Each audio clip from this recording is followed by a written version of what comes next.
వందే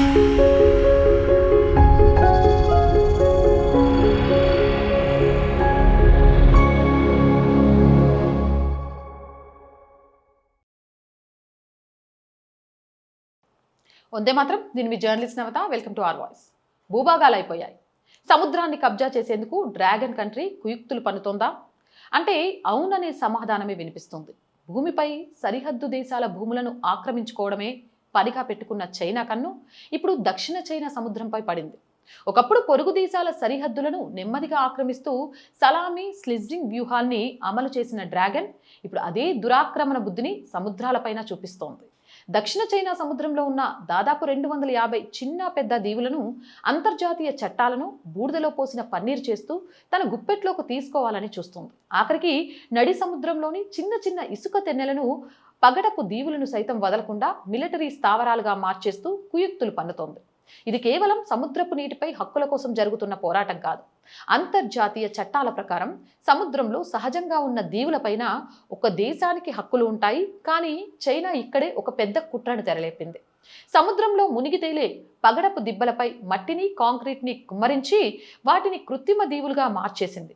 వాటిపై రన్వేలు నిర్మించింది, క్షిపిణి వ్యవస్థలను మోహరించింది, రాడార్లను ఏర్పాటు చేసింది. అంటే నడి సముద్రంలో ఒక యుద్ధ నౌకల స్థావరాన్ని శాశ్వతంగా నిర్మించుకుందన్నమాట.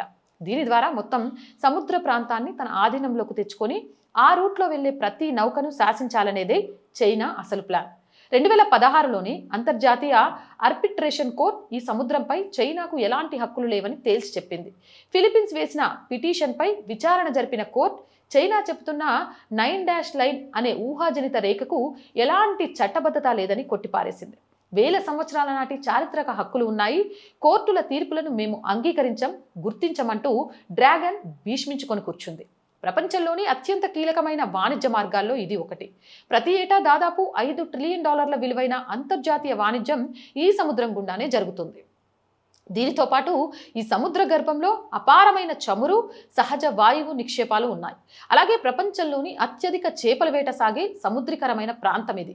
ఈ సంపదనన్నిటినీ దోచుకోవాలనే దురాశతోనే చైనా అంతర్జాతీయ చట్టాలను సైతం కాలరాస్తోంది. ఈ సముద్రంతో సరిహద్దు పంచుకునే Philippines, Vietnam, Malaysia, Brunei, Taiwan వంటి చిన్న దేశాలు చైనా విస్తరణవాదం వల్ల ప్రతిరోజు నరకం చూస్తున్నాయి. ఇందులో ముఖ్యంగా ఫిలిప్పీన్స్ దేశం ప్రత్యక్షంగా తీవ్రంగా నష్టపోతోంది. ఫిలిప్పీన్స్కి చెందిన ప్రత్యేక ఆర్థిక మండలిలోకి చైనా కోస్ట్ గార్డ్ నౌకలు అక్రమంగా చొరబడుతున్నాయి. ఫిలిప్పీన్స్ చిన్న నౌకలపై చైనా పెద్ద నౌకలతో ఢీకొట్టడం, అత్యంత శక్తివంతమైన వాటర్ క్యాన్స్తో దాడులు చేయడం నిత్యకృత్యంగా మారింది. అంతటితో ఆగక సముద్రంలో ఫ్లోటింగ్ బ్యారియర్లు ఏర్పాటు చేస్తూ ఇతర దేశాల మత్స్యకారులను వారి సొంత సముద్ర పరిధిలోకి కూడా రానివ్వకుండా వేధిస్తోంది. సముద్ర మార్గాలను పూర్తిగా మూసివేసి అక్కడ తమ అనుమతి లేనిదే ఏ నౌక తిరగకూడదనే రేంజ్లో డ్రాగన్ సైన్యం రెచ్చిపోతోంది. దీనివల్ల యూరప్ మరియు ఇతర చిన్న దేశాల ఆర్థిక వ్యవస్థలు ఎక్కడ కుప్పకూలుతాయో అనే భయం ప్రపంచవ్యాప్తంగా మొదలైంది. చైనా ఆగడాలు శృతిమించిపోవడంతో ప్రపంచ దేశాల సహనం నశించింది. డ్రాగన్ ఏకపక్ష ఆధిపత్యానికి చెక్ పెట్టకపోతే భవిష్యత్తులో అంతర్జాతీయ వాణిజ్య స్వేచ్ఛకే ముప్పు వాటిల్లుతుందని గ్రహించాయి. అందుకే చైనాకు వ్యతిరేకంగా ఒక భారీ గ్లోబల్ కూటమి సిద్ధమైంది. America, Japan, Australia, Britain, Canada, New Zealand, Germany, Italy సహా 14 కీలక దేశాలు చైనా ప్రాదేశిక విస్తరణను అడ్డుకోవడానికి ఇండో పసిఫిక్ ప్రాంతంలో ఉమ్మడి రక్షణ వ్యూహాన్ని అమలు చేస్తున్నాయి. వీటికి తోడు 27 దేశాలతో కూడిన యూరోపియన్ యూనియన్ కూడా విడిగా చైనా తీరును ఖండిస్తూ ప్రకటన విడుదల చేసింది. అంటే మొత్తం 37 దేశాల కూటమి చైనా విస్తరణవాదానికి వ్యతిరేకంగా ఏకతాటిపైకి వచ్చాయి. ఇటు బాల్టిక్ దేశాలైన ఎస్తోనియా, లాత్వియా, లిథువేనియా వంటి చిన్న దేశాల నుంచి అటు పాశ్చాత్య అగ్రదేశాల వరకు అందరూ చైనాను ఒకే స్వరంతో హెచ్చరిస్తున్నాయి. ఇది చైనాకు దౌత్యపరంగా మరియు సైనికంగా కోలుకోలేని పెద్ద దెబ్బ. ప్రపంచ దేశాలన్నీ ఏం చేయాలా అని ఆలోచనలో ఉండి కేవలం ప్రకటనలకే పరిమితమైన సమయంలో ఇండియా ఎప్పుడు వ్యూహాత్మకంగా రంగంలోకి దిగింది? చైనాకు అత్యంత బలహీనమైన మలక్కా స్ట్రైట్ మరియు దక్షిణ చైనా సముద్ర మార్గాలను దిగ్బంధించే సరికొత్త వ్యూహాన్ని భారత్ సిద్ధం చేసింది. చైనా వాణిజ్యానికి, ఇంధన సరఫరాకు ఈ సముద్ర మార్గమే రక్తధార లాంటిది. ఒకవేళ యుద్ధం అంటూ వస్తే భారత్ ఈ మార్గాన్ని బ్లాక్ చేయగలదని చైనాకు బాగా తెలుసు. భారత్ కేవలం మాటలకే పరిమితం కాకుండా చైనా చేతిలో దెబ్బతింటున్న ఫిలిప్పీన్స్ దేశానికి రక్షణాపరంగా అండగా నిలిచింది. ప్రపంచంలోనే అత్యంత వేగవంతమైన సూపర్ సోనిక్ క్రూయిజ్ క్షిపిణి బ్రహ్మోస్ను భారత్ ఇటీవలే ఫిలిప్పీన్స్కి సరఫరా చేసింది. దక్షిణ చైనా సముద్ర తీరంలో ఈ క్షిపణులను మోహరించడం ద్వారా చైనా యుద్ధ నౌకలకు ఫిలిప్పీన్స్ నేరుగా చెక్ పెట్టగలదు. భారత్ చూపించిన ఈ సైనిక మరియు వ్యూహాత్మక దూకుడు చూసిన తర్వాతే అమెరికా, యూరప్ వంటి పాశ్చాత్య దేశాల్లో ధైర్యం పెరిగింది. వారు కూడా చైనాను గట్టిగా ఢీకొట్టడానికి ఉమ్మడి వ్యూహాలతో రంగంలోకి దిగారు. ప్రపంచాన్ని తన గుప్పెట్లోకి తీసుకోవాలనుకున్న చైనా ఆధిపత్యానికి దక్షిణ చైనా సముద్రంలో కాలం చెల్లిందా? భారత్ వెంట 37 దేశాలు ప్రపంచ కూటమి నిలవడంతో డ్రాగన్ భయపడి వెనక్కి తగ్గుతుందా? లేక తన పంతం నెక్కించుకోవడానికి తైవాన్ లేదా ఫిలిప్పీన్స్ పై దాడి చేసి మూడో ప్రపంచ యుద్ధానికి కాలు దూవుతుందా?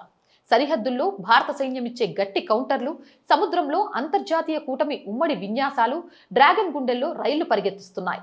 చైనా విస్తారవాదం ఇక సాగదనే సంకేతాలు స్పష్టంగా కనిపిస్తున్నాయి. అయితే డ్రాగన్ తదుపరి అడుగు ఎలా ఉండబోతుంది అనేది ఇప్పుడు ప్రపంచవ్యాప్తంగా మిగిలి ఉన్న అతిపెద్ద ఉత్కంఠ.